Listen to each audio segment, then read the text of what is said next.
प्रिय भक्तगण, आज हम आपको एक कथा का श्रवण करा रही हूँ जो सुनने मात्र से आपके जीवन में सुख, संपत्ति और धन की वर्षा होगी। तो चलिए कथा को प्रारंभ करते हैं। भगवान शिव माता पार्वती से कहते हैं, इंसान के अंतिम उम्र के पड़ाव पर ये 4 अहम बातें हमेशा याद रखनी चाहिए। चाहे इंसान जवान हो या अमीर, चाहे गरीब हो या चाहे ज्ञानी हो या नहीं, बुढ़ापा सभी को आना है। तो आइए देवी उन 4 बातों को जानते हैं जो इंसान को बुढ़ापे में भी याद रखनी चाहिए, ताकि इंसान को किसी भी प्रकार का दुख या कष्ट ना हो। हे प्रिय, अब हम इस कहानी के जरिए समझेंगे कि वे कौन सी 4 बातें हैं जो हर इंसान को अपने बुढ़ापे में याद रखनी चाहिए। फिर माता पार्वती कहती हैं, हे देवों के देव महादेव, वह कौन 4 बातें हैं जो बुढ़ापे में याद रखनी चाहिए। फिर भगवान शिव कहते हैं, हे देवी, आज मैं आपको एक कहानी सुनाने जा रहा हूँ जिसमें मैं एक साधु का रूप धारण करके ये 4 बातें बताने जा रहा हूँ। इसलिए हे देवी, इस कहानी को ध्यानपूर्वक सुने। अगर आप यह कहानी सुन रहे हैं तो पूरा सुनिए। इस कथा को आधा अधूरा छोड़कर जाने की गलती मत करिएगा, क्योंकि इस पवित्र कथा को पूरा सुनने से मनचाहा फल की प्राप्ति होगी। इसलिए इस कथा को पूरा सुने। आप शिव भक्त हैं तो भोलेनाथ का अनादर ना करें। बहुत समय पहले की बात है। एक गांव में एक आदमी रहता था। उस आदमी के पास बहुत सारी दौलत थी और उसका व्यापार भी बहुत बड़ा था। उसके व्यापारिक साम्राज्य की शाखाएं दूर दूर तक फैली हुई थीं। जब उसने अपने व्यवसाय से खूब पैसा कमा लिया तो एक दिन उसके माता पिता ने उससे कहा, बेटा, तुमने अपनी मेहनत से व्यापार को बहुत बढ़ा लिया है और ढेर सारी संपत्ति भी जमा कर ली है। अब हमारे पास भगवान की दी हुई हर चीज़ है, इसलिए हम चाहते हैं कि तुम शादी करके परिवार को आगे बढ़ाओ। अब तुम्हारी शादी की उम्र भी हो गई है, इसलिए तुम्हें शादी कर लेनी चाहिए। अपने माता पिता की बात सुनकर वह युवक बोला, मुझे अभी और अधिक पैसा कमाना है, जीवन में और अधिक सफलता हासिल करनी है, और आप चाहते हैं कि मैं शादी करके घर गृहस्थी में बंध जाऊं।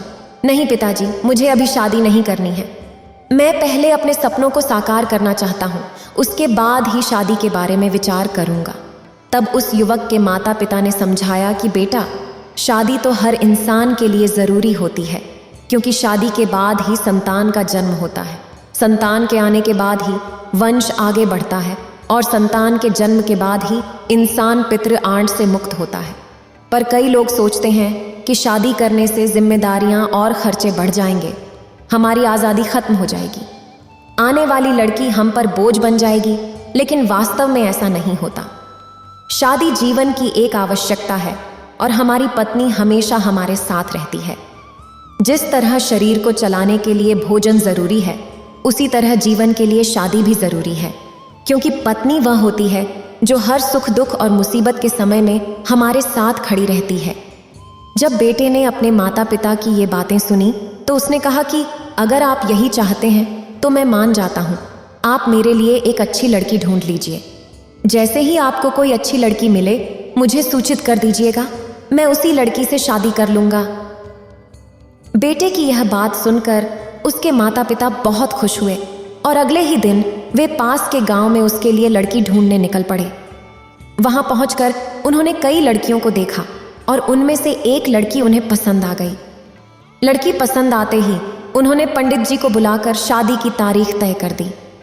रिश्ता तय होने के बाद लड़की के माता पिता अपने बेटे की शादी की तैयारियां करने लगे। कुछ ही दिनों में शादी का दिन आ गया और लड़के के घर में दूर दूर से रिश्तेदार आने लगे। लड़के के माता पिता ने बड़ी धूमधाम से अपने बेटे की शादी की और एक नई बहू को घर ले आए। एक सुंदर और संस्कारी पत्नी पाकर लड़का बहुत खुश था और लड़के के माता पिता भी बहुत प्रसन्न थे। इस तरह उस दंपति ने अपने बेटे और बहू के साथ अपना जीवन बिताना शुरू किया। समय के साथ साथ वक्त गुजरता गया और लड़के के माता पिता की उम्र भी ढलने लगी। वे दोनों भी बूढ़े होने लगे। एक दिन लड़के के माता पिता ने अपने बेटे और बहू को बुलाकर कहा कि तुम लोग हमारी बातों को गौर से सुनो। आज हम जो कुछ भी तुम्हें सिखाएंगे वह तुम्हारे जीवन में हमेशा काम आएगा। और फिर उन्होंने सिखाना शुरू किया कि जीवन में चाहे जैसी भी परिस्थितियां आएं, हमारी इन बातों को कभी न भूलना। तुम दोनों हमेशा एक दूसरे का साथ देना और किसी भी हालत में किसी के साथ धोखा न करना। कोई ऐसा काम न करना जिससे दूसरों को तकलीफ हो, और जितना हो सके दूसरों की मदद करना, क्योंकि मदद करने से कोई गरीब नहीं होता, बल्कि मदद करने वाला व्यक्ति और भी ऊंचाइयों को छूता है। जब वह लड़का और उसकी पत्नी ने अपने सास ससुर की ये बातें सुनी तो उन्होंने कहा कि आप लोग परेशान न हो, हम आपके दिखाए रास्ते पर ही चलेंगे और हम दोनों पति पत्नी आपके आदर्शों को अपनाकर ही अपना जीवन बिताएंगे और आपको किसी भी तरह की शिकायत का मौका नहीं देंगे। श्रोताओं, इस तरह वे साथ में खुशी खुशी जीवन बिताने लगे। समय के साथ साथ वह लड़का और भी धनवान होता गया। उसके माता पिता अब पूरी तरह से वृद्ध हो गए थे। उनके बाल सफ़ेद हो गए थे और शरीर कमज़ोर हो गया था। और जैसा कि अक्सर देखा जाता है, बुढ़ापे में लोग चिड़चिड़े हो जाते हैं, वैसा ही उनका स्वभाव बन गया था। लड़के के माता पिता भी उम्र के इस पड़ाव पर तरह तरह की बातें करते रहते थे। उनका यह व्यवहार लड़के की पत्नी को पसंद नहीं आता था और वह अक्सर नाराज हो जाती थी। उसकी नाराजगी का कारण यह था कि उसके ससुर बार बार किसी न किसी बात पर उससे झगड़ा कर बैठते थे। ऐसे में जब उसका पति शाम को घर आता तो वह उसे बताती कि आपके माता पिता मुझसे रोज किसी न किसी बात पर झगड़ा करते हैं। अगर आपके माता पिता की ये हरकतें जारी रहीं तो मैं एक दिन इस घर को और आपको छोड़कर अपने पिता के घर चली जाऊंगी। पत्नी की इन बातों को सुनकर लड़का अपने माता पिता को समझाता कि आप बहू के साथ ऐसा व्यवहार क्यों करते हैं, तो वे लड़के से कहते कि झगड़ा हम नहीं बल्कि तुम्हारी पत्नी करती है, वही हमसे लड़ती है। इस प्रकार वे दोनों एक दूसरे पर इल्जाम लगाते रहते। लड़का किसी तरह उन्हें समझा तो लेता था, परंतु माता पिता अब वृद्ध हो चुके थे। कुछ समय के लिए तो उन्हें बात याद रहती, पर अगले दिन आते ही वे फिर से वही सब दोहराने लगते। जब यह सिलसिला कुछ दिनों तक चलता रहा तो घर के झगड़ों से वह लड़का बहुत परेशान हो गया और उसकी पत्नी भी रोज रोज के झगड़ों से ऊब चुकी थी। कुछ समय तक तो उसने अपने सास ससुर के इस व्यवहार को सहा, लेकिन जब उसकी सहनशीलता जवाब देने लगी तो एक दिन वह लड़की अपने पति और ससुराल को छोड़कर अपने मायके यानी पिता के घर चली गई। जब लड़की के माता पिता ने उसे अकेले आते देखा तो उन्होंने पूछा, बेटी क्या हुआ, तुम अकेली कैसे आ गई और तुम्हारे साथ दामाद जी क्यों नहीं आए? तब लड़की ने अपने माता पिता को सारी बातें बताईं। अपनी बेटी की बातें सुनकर पिता ने कहा कि तुम्हें इस बारे में दामाद जी से बात करनी चाहिए थी। इस पर लड़की ने कहा कि मैंने उनसे बात की थी, उन्होंने भी अपने माता पिता को समझाया था, लेकिन वे किसी की नहीं सुनते। उन पर किसी के समझाने का कोई असर नहीं होता। कुछ समय के लिए तो वे ठीक रहते हैं, फिर वही लड़ाई झगड़ा। इस रोज की लड़ाई से मेरा जीवन दुखमय हो गया है और हर दिन मेरी जिंदगी बिगड़ती जा रही है। आज मैं यह निश्चय करके अपने ससुराल से आई हूँ कि जब तक वे दोनों बुजुर्ग उस घर में हैं तब तक मैं अपने ससुराल नहीं जाऊंगी और तब तक मैं यहीं आपके पास रहूंगी। अपनी बेटी के ये शब्द सुनकर लड़की के माता पिता ने कहा, बेटी, किसी भी लड़की का अपने पिता के घर में गुजारा नहीं होता है। एक लड़की के लिए उसके माता पिता का घर तब तक उसका अपना घर होता है जब तक उसकी शादी नहीं हो जाती। शादी के बाद उसकी ससुराल ही उसका नया घर माना जाता है। इसलिए बेटी, तुम अपनी ससुराल में जाकर वहाँ की कठिनाइयों का सामना करते हुए अपना जीवन बिताओ। हर इंसान की जिंदगी में कठिनाइयाँ आती हैं, लेकिन हमें उनसे डरना नहीं चाहिए और उन्हें सहन करते हुए आगे बढ़ना चाहिए। और हाँ, तुम अपने स्वास्थ्य का भी ख्याल रखना। बुजुर्ग लोग कभी कभी कुछ भी कह देते हैं, लेकिन उनकी बातों को दिल पर नहीं लेना चाहिए। फिर लड़की ने कहा कि मैं समझती हूँ, लेकिन मैं कितना सहन करूँ? अगर उन्हें समय पर खाना और काम करने की मांग करते हैं और वह नहीं कर पाती तो यह मेरी गलती होती। मैं तो उनके सभी काम समय पर करती हूँ, फिर भी वे मुझे बुरा भला कहते हैं। वे मुझे विभिन्न प्रकार के तानों से मारते हैं और लोगों से मेरे बारे में अनेक बातें करते हैं, और वे यह भी कहते हैं कि हमारे घर की बहू का आचरण सही नहीं है। हमारा बेटा अच्छी कमाई करता है, फिर भी हमारी बहू हमें खाना नहीं देती। वे गांव वालों से ऐसी बातें करते हैं और मेरे बनाए खाने में हमेशा कमियां निकालते हैं। वे लोगों से कहते हैं कि हमारी बहू को खाना बनाना भी नहीं आता और वह हमें समय पर भोजन भी नहीं देती है। इसी कारण से हम दोनों उम्र से पहले ही बूढ़े हो गए हैं और गांव वाले भी उनकी बातों पर विश्वास कर लेते हैं। अब आप ही सोचिए, मैं उन्हें खाना क्यों नहीं दूंगी, मैं उन्हें भूखा क्यों रखूंगी जब उनकी बेटी की बातें उनके पिता सुनते हैं। इससे उन्हें बहुत दुख होता है और वे अपनी बेटी से कहते हैं कि तुम चिंता मत करो, मैं तुम्हारी ससुराल जाकर तुम्हारी सास, ससुर और पति से बात करूंगा और पूछूंगा कि वे तुम्हारे साथ ऐसा व्यवहार क्यों करते हैं। श्रोताओं, अगले दिन लड़की के माता पिता अपनी बेटी को लेकर उसके ससुराल पहुंचते हैं। ससुराल में उन्हें दामाद तो नहीं मिलता, पर सास ससुर घर पर ही मिल जाते हैं। फिर वह लड़की के माता पिता इस मुद्दे को दोनों के सामने रखते हैं, पर वे लोग तो बुजुर्ग हो चुके थे, उनमें समझदारी की कमी थी। उलटे वे लड़की के माता पिता को ही ताने मारते हैं। लड़की के माता पिता ने बहुत समझाया, पर कोई समाधान नहीं निकला। जब बातचीत से हल नहीं निकला तो वे अपनी बेटी को लेकर उदासी के साथ घर वापस लौटने लगे। फिर भगवान शिव माता पार्वती से कहते हैं, हे देवी, मैं अपना साधु का रूप धारण करके पृथ्वी लोक पर जा रहा हूँ। कृपया आप इस कहानी को ध्यान से सुनें। लड़की के माता पिता और उसकी बेटी वापसी के दौरान उन्हें रास्ते में एक साधु मिलता है, जिनके हाथ में कमंडल था, सिर पर साफा बंधा था और उनकी सफ़ेद लंबी दाढ़ी थी। जब लड़की के माता पिता उस साधु के पास पहुँचे तो पता चला कि वह एक सिद्ध सन्यासी हैं। उनके चेहरे पर एक अलग सी चमक थी। उनके तेज को देखकर लड़की के माता पिता ने उन्हें प्रणाम किया और उनके चरणों में बैठ गए। जब सन्यासी ने पूछा, पुत्र, क्या परेशानी है? तो लड़की के पिता ने कहा, हाँ महाराज, मैं बहुत उलझन में हूँ, मुझे समझ नहीं आ रहा कि मुझे क्या करना चाहिए। सन्यासी ने कहा, बच्चा, जो भी परेशानी है उसे मुझे साफ साफ बताओ, मैं तुम्हारी परेशानी का समाधान ज़रूर करूँगा। तब लड़की के पिता ने कहा, गुरुदेव, कुछ साल पहले मैंने अपनी बेटी की शादी पास के गांव में की थी। जिस घर में मैंने अपनी बेटी का रिश्ता किया था वे लोग बहुत अमीर हैं। हमने जिस लड़के से अपनी बेटी की शादी की वह तो अच्छा है, लेकिन उसके माता पिता ठीक नहीं हैं।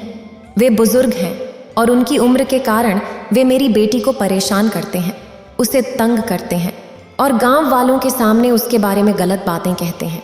इससे परेशान होकर मेरी बेटी वापस मेरे पास आ गई है और यहीं रहने की जिद कर रही है। अब आप ही बताएं, एक पिता के रूप में मैं अपनी शादीशुदा बेटी की इस स्थिति को कैसे सहन कर सकता हूँ। इस पर वह सन्यासी बोले कि अगर ऐसा है तो तुम मुझे उनके पास ले चलो, मैं उन्हें कुछ सिखाऊंगा, कुछ समझाऊंगा। अगर मेरी बातें उन्हें समझ में आ जाएं और वे उन्हें अपने जीवन में उतार लें तो इससे न सिर्फ तुम्हारी बेटी खुश रहेगी बल्कि वे लोग भी संतुष्ट रहेंगे, क्योंकि शायद ही किसी ने उन्हें बताया हो कि बुढ़ापे में ये 4 बातें हमेशा याद रखनी चाहिए। इसी कारण से उनकी यह दुर्दशा हो रही है और इसी के कारण ही तुम्हारी बेटी और दामाद को भी मुसीबतों का सामना करना पड़ रहा है। जब लड़की के माता पिता ने सिद्ध सन्यासी बाबा की बातें सुनी तो वे खुश हो गए और साधु महाराज को साथ लेकर बेटी के ससुराल की ओर चल पड़े। वहां पहुंचने पर साधु महाराज ने उन्हें और लड़की को घर के द्वार पर ठहरने का संकेत किया और खुद अंदर चले गए। अंदर 2 बुजुर्ग बैठे थे। लड़की के माता पिता ने जब साधु महाराज को देखा तो वे उठ खड़े हुए। उन्होंने साधु महाराज को बैठने के लिए आसन दिया। फिर लड़के के माता पिता ने सिद्ध सन्यासी बाबा से खाने पीने की बात की। साधु महाराज ने कहा कि वे उनके घर पर अच्छे से खाना खाएंगे, लेकिन पहले उन्हें एक काम करना होगा। बुजुर्ग दंपति ने कहा कि वे साधु महाराज की हर बात मानेंगे और उन्हें पहले भोजन करने को कहा। सिद्ध सन्यासी बाबा ने कहा कि पहले वे उनकी बात सुने, उसके बाद ही वे भोजन करेंगे। इसके बाद साधु महाराज ने कहा कि सुना है कि आप दोनों बुजुर्ग हो चुके हैं और इस कारण अपनी बहू को परेशान करते हैं और बहू भी आपको परेशान करती है। यह सुनकर दोनों पति पत्नी ने कहा कि गुरुदेव जी सही सुना है, हम दोनों बुजुर्ग हो चुके हैं और उनकी बहू उनकी कद्र नहीं करती और हमेशा हमें परेशान करती रहती है। उसे यह नहीं मालूम कि जिस तरह आज हम बुजुर्ग हैं वैसे ही एक दिन वह भी होगा और यह जानते हुए भी वह हमें बहुत परेशान करती है। तब साधु महाराज ने कहा कि तुम चिंता न करो, मैं तुम्हारी समस्याओं का समाधान कर दूंगा, लेकिन इसके लिए तुम्हें मेरी कुछ बातें माननी होंगी। अगर तुमने मेरी बातों को मान लिया और उन्हें अपने जीवन में उतार लिया तो देखना तुम्हारा बुढ़ापा कितना सुखमय बीतेगा। मैं तुम्हें 4 ऐसी बातें बताने जा रहा हूँ जिन्हें अपनाकर तुम हमेशा खुश रहोगे और न तो तुम्हारी बहू और न ही तुम्हारा बेटा तुम्हें परेशान करेगा। फिर सन्यासी बाबा कहते हैं, पहली बातें, जब तुम बोलो तो अपनी बातों पर ध्यान दो, अपने भाषा पर ध्यान दो, क्योंकि तुम्हारे भाषा में इतनी शक्ति है कि तुम किसी का भी दिल जीत सकते हो और अपनी भाषा से किसी को भी चोट पहुंचा सकते हो। इसलिए तुम्हें अपने भाषा पर ध्यान देना चाहिए। मान लो अगर तुम मुझसे बात कर रहे हो तो तुम्हारे बात करने का तरीका कैसा है। अगर तुम्हारा बात करने का तरीका मुझे पसंद आया तो मैं तुमसे जुड़ जाऊंगा, और अगर तुम्हारा बात करने का तरीका मुझे पसंद नहीं आया तो मैं हमेशा के लिए तुमसे अलग हो जाऊंगा। इसलिए मैं यह कहना चाहता हूँ कि तुम्हें अपनी बातों पर ध्यान देना चाहिए, क्योंकि बोलने से पहले 1000 बार सोच लेना चाहिए कि जो भी तुम बोल रहे हो उससे सामने वाले को क्या नुकसान या फायदा हो सकता है। उसी के अनुसार हमें दूसरों के सामने अपनी बातें रखनी चाहिए। मैं जानता हूँ कि जब इंसान बूढ़ा हो जाता है तो शरीर में कई तरह की बीमारियाँ होती हैं। तुम्हें लगता है कि ठीक से बोलता हूँ, लेकिन सामने वाले को पता ही नहीं चलता कि आप क्या बोल रहे हो। हमेशा अपने शब्दों पर गौर करें कि हम दूसरों से किस प्रकार संवाद करते हैं। जब वृद्ध दंपति ने साधु महाराज की ये बातें सुनी तो उन्होंने भी स्वीकार किया कि गुरुजी, आप सही कह रहे हैं। आज से हम दोनों पति पत्नी अपने शब्दों पर ध्यान देंगे। लेकिन सन्यासी महाराज, वह कौन दूसरी बातें हैं जो आप बताना चाहते हैं? कृपया हमें बताएं। फिर साधु महाराज कहते हैं, दूसरी बातें, किसी भी चीज़ की मांग सही समय पर करनी चाहिए। उदाहरण के लिए, अगर आपको भूख लगी है और उसी समय आपकी बहू खाना बना रही है तो उस समय आप खाना कैसे मांग सकते हैं, क्योंकि उस समय तो खाना तैयार हो रहा होता है। मान लीजिए अगर आपकी बहू किसी समय स्नान कर रही है और उसी समय आप कोई वस्तु मांगते हैं तो वह उस स्थिति में आपको वह वस्तु नहीं दे सकती, और अगर आप इस बात पर उससे झगड़ा करते हैं तो यह व्यवहार उचित नहीं है। आपको समझना होगा कि बुढ़ापे में और जवानी में फ़र्क होता है। जवानी में हम दूसरों के लिए कमाते हैं और हमारा उन पर अधिकार होता है। जवानी में हम स्वतंत्र होते हैं और जो भी मांगते हैं वह हमें प्राप्त होता है। परंतु वृद्धावस्था में हम अक्सर दूसरों पर निर्भर हो जाते हैं और व्यक्ति पहले अपने कामों को निपटाएगा, उसके बाद ही वह हमें वह चीज़ ला कर देगा। इसीलिए हमें सब्र रखना चाहिए। यह नहीं कि हम कुछ मांगें और वह तुरंत हमारे सामने आ जाए, ऐसा संभव नहीं है। यदि बहू कहीं बाहर गई हो या किसी काम में व्यस्त हो और वह आपकी आवाज़ न सुन पा रही हो तो वह आपकी मांगी गई चीज़ कैसे लाएगी? या अगर उसकी तबीयत खराब हो और वह बिस्तर से उठ भी नहीं पा रही हो तो ऐसी स्थिति में वह आपकी मांगी चीज़ कैसे लाएगी? और अगर आप इन बातों को लेकर अपनी बहू से नाराज़ हो जाते हैं कि वह आपकी बात नहीं सुनती तो यह उचित नहीं है। आपको यह देखना चाहिए कि क्या आपकी बहू आपकी आवाज़ सुन पा रही है या नहीं, और जिस समय आप कुछ मांग रहे हैं उस समय वह कहाँ है और क्या वह सामग्री घर में उपलब्ध भी है या नहीं। फिर सन्यासी बाबा ने जब अपनी दूसरी बात कही तो वे दोनों वृद्ध व्यक्ति समझ गए और बोले कि साधु महाराज, हमें एहसास हो गया है कि हम कितने गलत थे।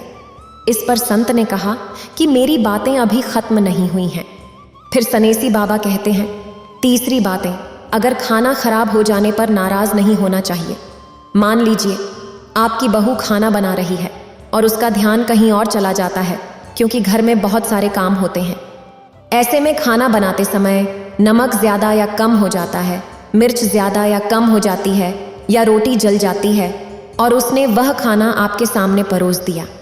आपने जैसे ही खाना चखा आप मुंह बनाने लगे और शिकायत करने लगे कि खाने में स्वाद नहीं है और तरह तरह की कमियां निकालने लगे।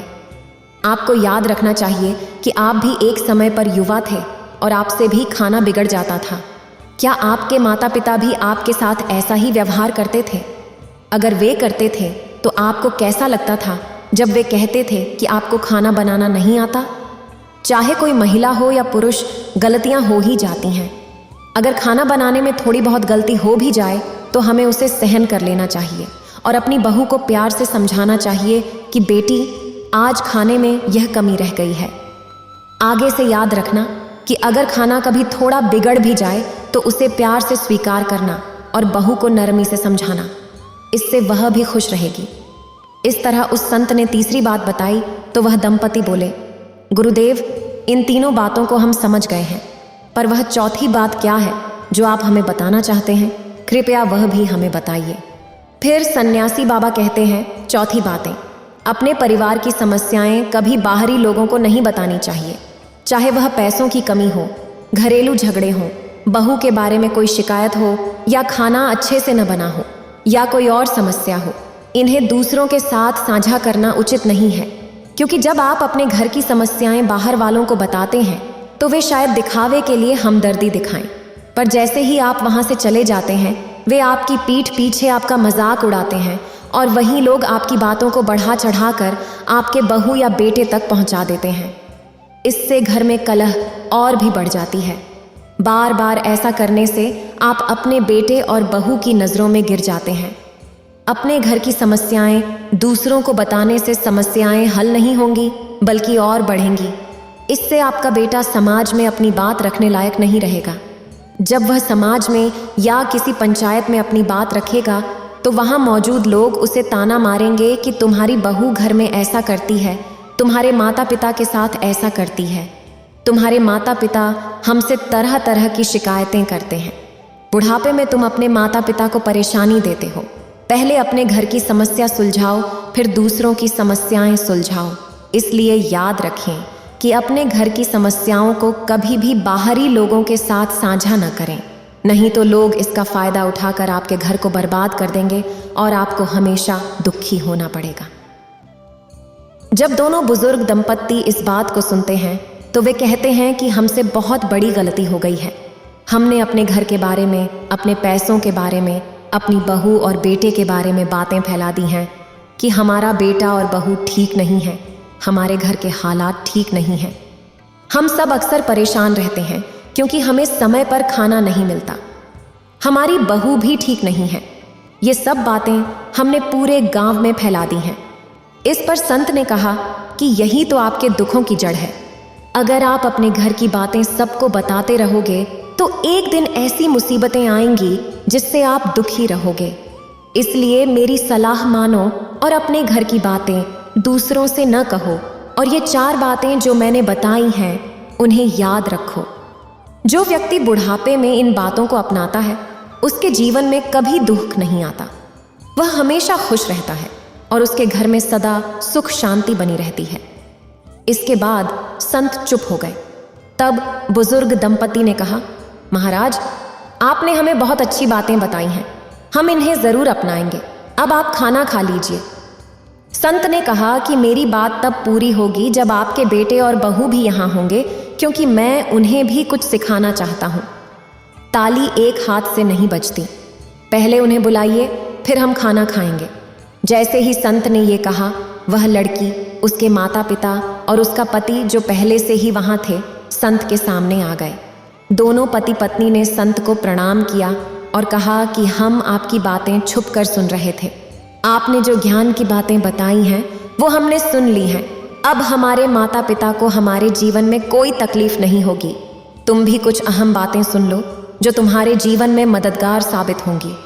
और ऐसा कहकर साधु महाराज उस दंपति को समझाने लगे कि बच्चों, याद रखना कि जब कोई युवा होता है तो उसमें अनेक प्रकार की शक्तियाँ होती हैं। वह हमेशा खेलता कूदता है, दौड़ता है और अपनी शक्ति से असंभव काम भी कर लेता है, और समय के साथ उसे बहुत कुछ सिखा देता है। वह बहुत अधिक बुद्धिमान बन जाता है, लेकिन उसे चाहिए कि वह यह न भूले, उसके घर में उसके बुजुर्ग माता पिता हैं, और अगर उन्होंने कुछ कह दिया है या ऐसी बात कह दी है जिससे तुम्हें बुरा लगा है तो बच्चों को समझना चाहिए कि वे अब बूढ़े हो चुके हैं। बुढ़ापे के कारण उनकी जुबान कभी कभी फिसल जाती है, और जवानी की तुलना में बुढ़ापे में दिमाग थोड़ा कम काम करता है और उन्हें खुद भी नहीं पता होता कि वे क्या बोल रहे हैं। इन बातों को लेकर कभी भी चिंता नहीं करनी चाहिए और ध्यान देना चाहिए। ये बुजुर्ग हैं, कुछ भी बोल सकते हैं। जो भी इनकी बातों पर ध्यान देता है वह हमेशा परेशान रहता है, और उसकी पत्नी और परिवार वाले भी परेशान रहते हैं, क्योंकि बुढ़ापे में इंसान कुछ भी बोल सकता है और कहीं भी जा सकता है, और उसे खुद भी नहीं पता होता कि वह क्या बोल रहा है या क्या कर रहा है। और हाँ, मान लो तुम्हारे माता पिता हैं।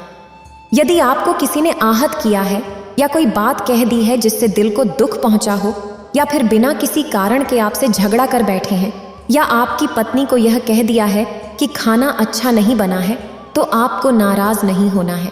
उनकी बातों को ध्यान से सुनना है। अगर गलती हमारी है और खाना बनाने में कुछ कमी रह गई है तो पहले उसे ठीक करना है। अगर खाना बनाने में कोई कमी नहीं है तो उनकी बातों को सुनकर शांत रहना है, क्योंकि बुजुर्ग कभी कभी कुछ भी कह सकते हैं और ये ज़रूरी नहीं कि वे हमेशा गलत ही बोलें। अगर आप कोई गलत काम कर रहे हो तो वे आपको ज़रूर रोकेंगे, क्योंकि उनके पास जीवन का अधिक अनुभव है। उन्हें पता होता है कि कौन सा काम आपके हित में है और कौन सा नहीं। इसलिए जब आप कोई काम कर रहे हो और आपके बुजुर्ग उसे करने से रोक रहे हो तो आपको उनकी बातों को नज़रअंदाज नहीं करना चाहिए, क्योंकि वे अनुभव के आधार पर ऐसा कहते हैं। वे जानते हैं कि कौन से काम से आपको लाभ होगा और कौन से नहीं, इसलिए वे आपको रोकते हैं ताकि आप मुश्किल में न पड़ें। बहुओं और बेटों को भी विचार करना चाहिए कि बुढ़ापे में माता पिता कुछ भी कह सकते हैं। हमें उनकी बातों को दिल पर नहीं लेना चाहिए, क्योंकि बुजुर्गों की समझ और छोटे बच्चों की समझ में बहुत अंतर नहीं होता। अगर वे हमसे झगड़ते हैं या गाली देते हैं तो हमें धैर्य रखना चाहिए और उनसे झगड़ा नहीं करना चाहिए, वरना हमारी जिंदगी में परेशानियां बढ़ती जाएंगी।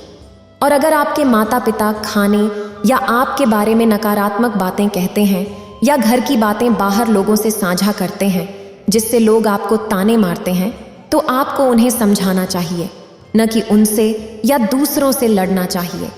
अगर आप भी उनसे लड़ने लगेंगे तो आप हमेशा दुखी रहेंगे। इसलिए बुढ़ापे में माता पिता का खास ख्याल रखना चाहिए। कुछ लोग सोचते हैं कि अब हमारे माता पिता बूढ़े हो गए हैं, आइए हम इन्हें अनाथालय में भेज दें। अगर ये घर पर रहेंगे तो लगातार शिकायतें करते रहेंगे और हम उनकी रोज़ की बातें सुनकर परेशान हो जाएंगे। जो लोग अपने माता पिता को अनाथालय में भेजते हैं उनके बच्चे भी भविष्य में उनके साथ वैसा ही व्यवहार कर सकते हैं। हमें अपने बुजुर्ग माता पिता की देखभाल करनी चाहिए, चाहे कितनी भी मुश्किलें क्यों ना हो। हमें अपने माता पिता का ख्याल रखना है। जो लोग अपने बुजुर्ग माँ बाप की देखभाल नहीं करते वे हमेशा दुखी रहते हैं। और यह भी सुन लो, अगर आपके माता पिता से कोई गलती हो जाए तो उन्हें बुरा भला नहीं कहना चाहिए।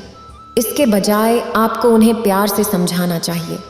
उनसे कहें कि देखिए, आपने जो गलती की है उससे हमें नुकसान हुआ है, इसलिए भविष्य में इसका ध्यान रखें। अपने माता पिता को प्यार से समझाएं, न कि उन्हें मारें पीटें या गाली दें। जो भी व्यक्ति ऐसा करता है वह अंततः बर्बाद हो जाता है। और यह भी याद रखें कि कभी कभी सास ससुर अपनी बहुओं से कुछ कह देते हैं, लेकिन घर की महिलाएं उस छोटी बात को बढ़ा चढ़ाकर अपने पतियों को बताती हैं। वह रोने लगती है और अपने पीहर में उन छोटी छोटी बातों को बढ़ा चढ़ाकर अपने माता पिता को रो रो कर सुनाती है, जिससे अफवाहें उड़ती हैं और एक छोटी सी बात बड़ी समस्या बन जाती है। हर बहू और बेटे को भी इसका ख्याल रखना चाहिए। यह कहकर साधु महाराज जाने को हुए, लेकिन वहां मौजूद बूढ़े पति पत्नी ने कहा, साधु महाराज, क्या आपको वह वादा याद है जो आपने आते समय किया था? साधु महाराज ने कहा, आप लोग मेरे सामने यह संकल्प लें कि आज से आप अपनी बहू और बेटे को कभी परेशान नहीं करेंगे। लड़के के ससुर ने कहा, महाराज, हम आपको वचन देते हैं कि आज से हम आपकी बताई गई बातों का पालन करेंगे। इसके बाद साधु महाराज ने बेटे और बहू से भी वचन लिया कि वे भी अपने बुजुर्ग माता पिता को कोई तकलीफ नहीं देंगे। वचन लेने के बाद साधु महाराज ने कहा कि पहले आप अपने वचन का पालन करें। जब आपके घर में सुख शांति आ जाएगी तभी मैं आपके घर में भोजन करूंगा। यह कहकर सिद्ध सन्यासी खड़े हुए और अपनी कुटिया की ओर चल दिए। लड़की के माता पिता ने भी अपने समधी से विदा ली और अपने घर वापस चले गए। जब लड़की के ससुर ने साधु की बताई बातों को अपनाया तो उनके घर में सुख शांति छा गई। जिस बहू को देखकर पहले उन्हें चिढ़ होती थी, अब उसके चेहरे पर खुशी थी। उससे अब वे संस्कारी बहू की तरह दिखने लगे। बहू ने भी अपने सास ससुर की देखभाल उसी प्रेम से शुरू कर दी जैसे वे उसके अपने माता पिता हों। घर में शांति छाने लगी तो बेटा भी खुश रहने लगा। समय बीतने के बाद एक दिन लड़की की माँ ने अपने पति से कहा कि बेटी को ससुराल में रहते हुए काफी वक्त हो गया है, पर कोई समाचार नहीं मिला है। तुम्हें एक बार उसकी ससुराल जाकर देखना चाहिए कि वह कैसी है। लड़की के पिता ने कहा कि तुम सही कह रही हो, मैं कल ही उसकी ससुराल जाऊंगा। अगले दिन जब वह वहां पहुंचे तो उन्होंने देखा कि उनकी बेटी अपने सास ससुर का बहुत अच्छे से ख्याल रख रही है और वे भी उसके साथ माता पिता की तरह व्यवहार कर रहे हैं। पूरा परिवार प्रेम से रह रहा है और सभी अपने कर्तव्यों का पालन करते हुए सुखी जीवन बिता रहे हैं। यह देखकर लड़की के पिता सोचने लगे कि हमारा परिवार भी ऐसा ही हो। हमारे भी बेटे हैं, हमारी भी बहुएं हैं और उनकी वजह से हम भी कष्ट में रहते हैं। क्यों ना हम साधु महाराज से कहें कि वे हमारे घर के लिए भी कोई समाधान निकालें। यह सोचकर वह लड़की का पिता साधु महाराज के पास गया और उनसे अपने घर में सुख शांति की प्रार्थना करने लगा। साधु महाराज ने हंसते हुए कहा, बेटा, उस दिन मैंने तुम्हारी बेटी और उसके ससुर को जो 4 बातें बताई थीं, उन्हें तुम भी अपनाओ। वे 4 बातें सिर्फ उनके लिए ही नहीं बल्कि सभी बुजुर्गों के लिए हैं जो इन्हें अपना कर सुखी रह सकते हैं। क्या तुमने उन्हें अपने जीवन में नहीं अपनाया? अगर नहीं अपनाया तो तुम हमेशा दुखी रहोगे और तुम्हारे बच्चे तुमसे नाराज रहेंगे और तुम्हें परेशान करते रहेंगे। इसके बाद लड़की के पिता ने साधु महाराज को प्रणाम किया और घर वापस आ गए। उन्होंने वही बातें अपनाई जो साधु ने बताई थीं और कुछ ही दिनों में उनके बच्चे भी उनसे प्यार करने लगे और इस तरह धीरे धीरे उनका जीवन भी सुख शांति से बीतने लगा। एक दिन साधु महाराज घूमते हुए लड़की के पिता के घर पहुंचे और वे लड़की के पिता से पूछते हैं, बताइए जीवन कैसा चल रहा है? तब लड़की के पिता जवाब देते हैं, हमारी जिंदगी बहुत अच्छी तरह से गुजर रही है। मेरे बेटे और बहुएं भी बहुत बदल गए हैं। अब वे हमारा बहुत ध्यान रखते हैं और हमारे घर में शांति है। आपकी और आपकी बातों की वजह से हमारी बेटी का घर बच गया और दोनों परिवारों में सुख शांति आ गई है। हम आपके इस उपकार को कभी नहीं भूलेंगे। जब लड़की के ससुराल में सभी खुशी खुशी रहने लगे तो पड़ोसियों ने आपस में बातें करनी शुरू कर दी कि पहले इस घर में बहुत झगड़े होते थे, लेकिन अब ये लोग इतने प्यार से कैसे रहने लगे। इसे जानने के लिए एक पड़ोसी उनके घर के पीछे छिप गया और चुपके से उनकी बातें सुनने लगा। उन्होंने रात में बात करते हुए कहा कि साधु महाराज की वजह से उनकी जिंदगी बदल गई है। यह सुनकर पड़ोसी भी साधु महाराज के पास पहुंचा और उनसे पूछा कि महाराज, मैंने सुना है कि आपकी बातों से उनकी जिंदगी बदल गई है। साधु महाराज ने कहा, हाँ, हमारी वजह से उनकी जिंदगी बदल गई है। मैंने उन्हें कुछ बातें बताई हैं जिससे अब वे लोग सुख शांति से रहते हैं और उनके घर में अब कोई लड़ाई झगड़ा नहीं होता। तब पड़ोसी ने कहा, महाराज, मुझे भी वे 4 बातें जाननी हैं। मैं भी अपने घर में सुख शांति चाहता हूँ। साधु महाराज ने कहा कि वे मुझे वह ज्ञान नहीं देंगे क्योंकि मैं दूसरों के घर झगड़े करवाता हूँ। मैं गप्पे हाँकता हूँ, इसलिए वे मुझे वह कीमती ज्ञान नहीं दे सकते। उस व्यक्ति ने साधु महाराज के सामने हाथ जोड़कर विनती की और कहा, गुरुजी, मैं जानता हूँ कि मैंने पाप किया है। मैंने दूसरों के घर में लड़ाई करवाई है, लेकिन मैं आपसे वादा करता हूँ कि आज के बाद मैं ऐसा कोई काम नहीं करूँगा जिससे किसी का घर उजड़े। जब पड़ोसी ने बहुत अनुरोध किया तो साधु महाराज ने पड़ोसी को भी बुढ़ापे में सुखी रहने के 4 उपाय बता दिए। धीरे धीरे पड़ोसी की जिंदगी में भी सुधार आने लगा। उसने सभी बुराइयों को छोड़ दिया। उसकी पत्नी समझ नहीं पा रही थी कि अचानक उसमें यह परिवर्तन कैसे आया। पहले तो वह दिन भर गप्पे हाँकता और लोगों में झगड़े करवाता था, लेकिन अब वह धीरे धीरे कैसे सुधर रहा है। जब पड़ोसी की पत्नी ने पूछा तो पड़ोसी ने बताया कि जो भी खुशियाँ हमारे घर में आई हैं उसका कारण मैं नहीं बल्कि वह साधु महाराज हैं जो गांव के बाहर एक कुटिया में रहते हैं। उनकी महिमा से ही मुझ में यह बदलाव आया है। मैं उनसे मिलने जंगल गया था और उन्होंने मुझे कुछ बातें बताई हैं जिन्हें अपनाकर मैं भी बुढ़ापे में सुखी रहूँगा और हमें किसी भी प्रकार की कोई कमी नहीं होगी।